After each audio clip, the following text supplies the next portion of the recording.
Hello everyone and welcome back to another new album video. This week we're taking a look at For Emma Forever Ago by Bon Iver. First released, looks like July 8th, 2007. Some notable tracks off of this album are Skinny Love, Restacks, Reply Stacks, For Emma, and Flume. I have some notes here about it and we're going to go through, talk about the track list and all that kind of stuff. So grab my notes here.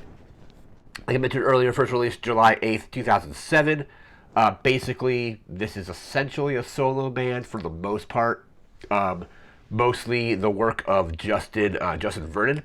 And he did primarily, like, all of the tracks on this album, almost like kind of like Dave Grohl in when he started the Foo Fighters, did basically every track with the exception of like one guitar bit off of like one track off their self-titled debut. But he pretty much, Justin Vernon pretty much did all the tracks the same kind of way. There's a couple tracks that have other artists on there or other musicians performing just like a couple small parts, but primarily it's a Justin Vernon solo project essentially. Um, he apparently, when doing my research for this album, he got sick with a liver infection as well as mononucleosis. He was living, I think, in Raleigh, North Carolina at the time, and then moved back to his home state of Wisconsin to kind of live in his dad's hunting cabin. And he was kind of apparently grew somewhat just dissatisfied with like his songwriting and things like that, and basically just decided to kind of start over. Um, Let me see. Yeah, so basically he lived in that cabin for a while and was writing music. The album was produced over like a course of like almost like a year from like 2006 to 2007. Initially, he didn't want to release the album, but I think upon hearing, or according to my research, upon hearing some of the tracks and some of like what he had written, his friends convinced him. They're like, "Hey, you should. This is actually really good. You should release this because people would like it. They need to hear it." So recorded over 2006 and 2007. Like I said, friends kind of not forced him, but encouraged him to release it. It was very well received. I ended up making a lot of like best album of the year lists after it was released. Um, Apparently, when Justin was younger, he went to an Indigo Girls concert, and that kind of inspired him to make music. He was in multiple bands, and then you see multiple bands, and would work with them, and then basically like decided to. This is kind of when he was in North Carolina, in Raleigh, North Carolina. Eventually became dissatisfied with that, and then decided to. They got very sick, of course, like I mentioned earlier, and then moved back to Wisconsin to work on the album there.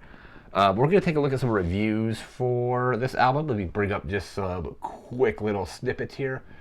So it holds like an 88 on Metacritic. AllMusic gave it a 4 out of 5. AV Club gives it an A minus. The Guardian gave it 4 out of 5.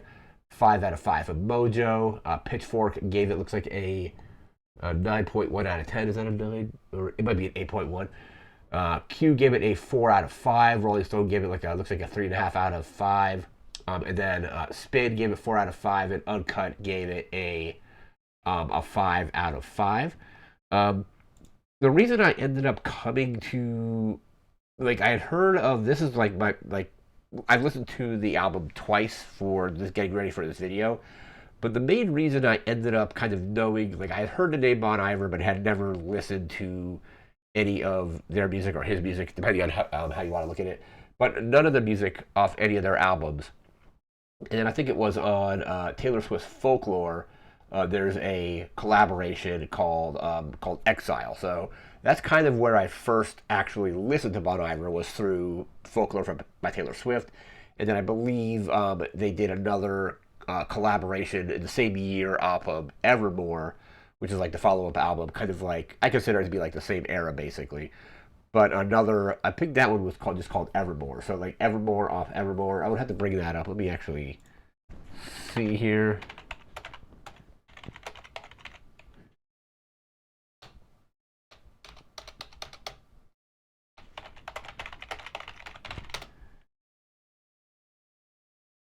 Yeah, so this track, it's off of the track is called Evermore, and it's off of the album Evermore, and that's a collaboration between Taylor Swift and Bon Iver, as well as the previous album Folklore having Exile on there.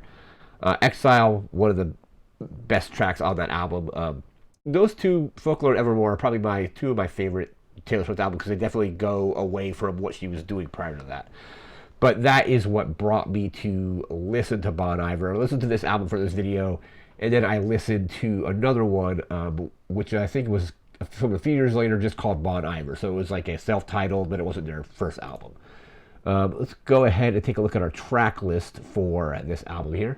It's about 37 minutes in length, and it's 9 tracks. There's a bonus track version if you listen to it on iTunes, which I did, and that comes out to be about 42 minutes. But the original release, again, 9 tracks, 37 minutes, or about 42 minutes if you listen to the iTunes version of it. But track 1 is Flume, track 2 is Lump Sum, track 3 is Skinny Love, track 4 is The Wolves, Act 1 and Act 2, track 5 is Blindsided, track 6 is Creature Fear, track 7 is just called, looks like Team, track 8 is For Emma, and track 9 is Restacked or Reply Stacks. I think that's what it's supposed to be, like an email reply. And then if you listen to the iTunes version, you get a 10th track just called Wisconsin. So either 9 or 10 tracks, depending on which version you listen to. And basically, like what I was saying earlier, Justin Vernon basically did the entire album. The only additional like musicians on the album were John the Heaven, who did the trumpets on For Emma. There's another, looks like Randy Piggery, or let me see, Randy Pingray, I should say, also on track 8, which is For Emma, and then Christy Smith did the drums and vocals off the first track, which is Flume. So basically, mostly Justin Vernon with 3 other musicians, and those other musicians are only on 2 different tracks. So track the For Emma for the other 2, and the first track for the other. But so very much, like I said, kind of somewhat in the vein of Dave Grohl doing the Foo Fighters debut by basically playing every instrument on every track with the exception of like one guitar part or something like that. But I really ended up liking this. I really ended up liking the other album that I listened to from them this year, which was just their, I think, a 2011 release. But yeah, For Emma Forever Go is an excellent record. It's very, like, I would say, like folk music. I've actually listened to quite a bit of music from this genre this year, and I'm really actually liking it. So like I would say, like listen to some Boy Genius. I think that kind of falls into like the same kind of categories, or it's somewhat adjacent to it.